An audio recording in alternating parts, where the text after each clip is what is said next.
Hello বন্ধুরা, আমার চ্যানেলে আপনাদের স্বাগত। আমরা বাঙালিরা উৎসবের সময় যেমন ঘর সাজানোর জন্য কিছু নতুন জিনিস অ্যাড করতে পারি, তেমনি পুরনো জিনিসকে নতুনভাবে প্রেজেন্ট করলে সেটা যেমন আর পুরনো দেখায় না, পুরোপুরি নতুনের মতনই লাগে। সেটাই আমি আজকে আমার ভিডিওতে দেখাবো। এখানে একটা ভায়োলেট কালারের গোলাপ ফুলের ঝাড়, যেটা কিনা অনেক পুরনো হয়ে গেছে, নষ্ট হয়ে গেছে, তার থেকে আমি ফুলগুলোকে আলাদা করে নেব এভাবে।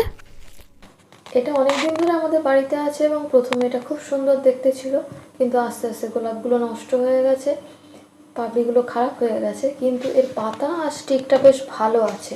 তো আমি পাতা স্টিকটাকে ফেলবো না।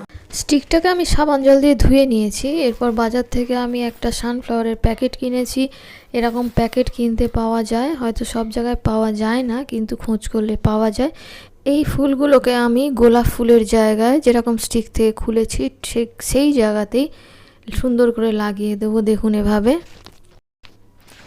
একটা প্যাকেটে প্রায় 40টার মতো ফুল থাকে, আর ফুলের গোছাটাতেও আমার ওই রকমই ফুল ছিল, সুতরাং আমার কোনো ফুল কমও পড়েনি, কোনো অসুবিধা হয়নি। ফুলগুলো আমার লাগানো হয়ে গেছে। এবার দেখুন ফুলের ঝাড়টা বেশ সুন্দর হয়ে গেছে। এবার আমি একটা ফুলদানি নিয়ে, যে ফুলদানিতে এটা ছিল সেই ফুলদানিতেই স্টিকটা আবার সুন্দর করে বসিয়ে দেবো।